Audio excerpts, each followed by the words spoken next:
किताब की फलानी वोकैब इतनी तो खत्म कर लेनी है। जैसे मानो बहुत लोग नीतू सिंह से पढ़ते हैं, बहुत लोग एसपी बख्शी से पढ़ते हैं, बहुत नीरव कॉमनर से पढ़ते हैं, बहुत बैकबुक से पढ़ते हैं। सारी किताबें अपनी जगह पे परफेक्ट हैं, किसी में कोई कमी की बात नहीं है। बस आप एक पर विश्वास दिखाइए और यहाँ पर आप उससे पढ़ना शुरू कर दीजिए। तो जैसे मान लीजिए कि किसी ने टारगेट किया वोकैब के लिए ब्लैक बुक की, हाँ यार हम ब्लैक बुक पढ़ेंगे, हालांकि बहुत अच्छी किताब है निखिल भैया की आपकी, ठीक है। तो यहाँ पर ब्लैक बुक को टारगेट किया ना, तो टारगेट कर लो यार कि कम से कम हम 1500 यहाँ पर साइन एंटो पढ़ेंगे और 1500 वन वर्ड पढ़ेंगे यहाँ पर और 1500 ईडियम पढ़ेंगे। उस हिसाब से आपको डेली 20 या 30 कवर अप करने हैं, तो वो आप डेली के डेली इतना पढ़ते रहना, इस तरीके से प्रॉपर। बट टारगेट बना लो कि हमको अपने पेपर के पहले इतना काम तो खत्म कर लेना है, ठीक है। उसी तरीके से आप यहाँ पर जीएस में भी आप एक प्रॉपर स्ट्रेटजी बना लो कि जीएस में मुझे यहाँ पर इकोनॉमिक्स पढ़ना है तो कहाँ से पढ़ना है, बायो पढ़ना है तो कहाँ से पढ़ना है, और जो भी पढ़ना है यहाँ पर तो कम से कम कितने क्वेश्चन यहाँ प्रैक्टिस कर लेने हैं। सिर्फ पढ़ना ही नहीं है, उनके अलावा उनकी प्रैक्टिस भी करनी है। जब आप सारे के सारे यहाँ पढ़ लेते हो तो कुछ लास्ट में नोट भी रखा करो कि यार इनको पढ़ने के बाद है ना मुझे 2-3 बातों का ध्यान रखना है। पहला कि मैं सीजीएल 2021 का पेपर देने जा रहा हूं 22 का, तो मैं सीजीएल 2021 के सारे प्री के क्वेश्चंस लगा के जाऊंगा, ठीक है। फिर मैं सीजीएल 2020 के भी सारे प्री के क्वेश्चंस लगा के जाऊंगा, और इनको है ना हम मॉक टेस्ट के माध्यम से लगाएंगे, ठीक है। इनके मॉक टेस्ट मुझे अगर कहीं पर अवेलेबल हो गया, जैसे टेक्स्ट बुक पर अवेलेबल हो गया, ग्रेडर पर हो गया या कहीं पर भी हो गया, तो उनके हम मॉक टेस्ट जरूर लगा के जाएंगे, ठीक है। क्योंकि प्री का पेपर देने जा रहे हैं तो प्री के लिए तो मॉक टेस्ट लगाना पड़ेगा। मॉक टेस्ट कब से देना शुरू करोगे?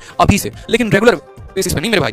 मॉक टेस्ट आपको अभी से देना शुरू करना है और हर संडे को मॉक टेस्ट देना है आपको। और जब आपके पेपर में सिर्फ और सिर्फ 60 दिन बच जाएंगे ना, तो उसके बाद रेगुलर बेसिस पे मॉक देना शुरू कर देना, रोज के रोज एक मॉक देना। लेकिन अभी आपके पेपर में काफी समय है, तो बस अभी संडे टू संडे मॉक रखो ताकि ये रिवीजन कराते रहे। क्योंकि आपका केस ऐसा होगा ना कि आप डेली पढ़ोगे, आज पढ़ रहे हो, कल भी पढ़ रहे हो, परसों भी पढ़ रहे हो, तरसों भी पढ़ रहे हो, लेकिन ऐसा होगा कि 10 दिन के बाद 10 दिन की पहली वाली चीजें याद ही नहीं होंगी आपको। तो उनको कैसे रिवाइज करोगे? तो उनको मॉक टेस्ट के माध्यम से रिवाइज करोगे, ठीक है। वो मॉक टेस्ट ही ऐसा होगा ना जो 100 सवाल में पूरे ब्रह्मांड का चक्कर आपका लगवा देगा और सारे के सारे सिलेबस को रिवाइज करवा देगा।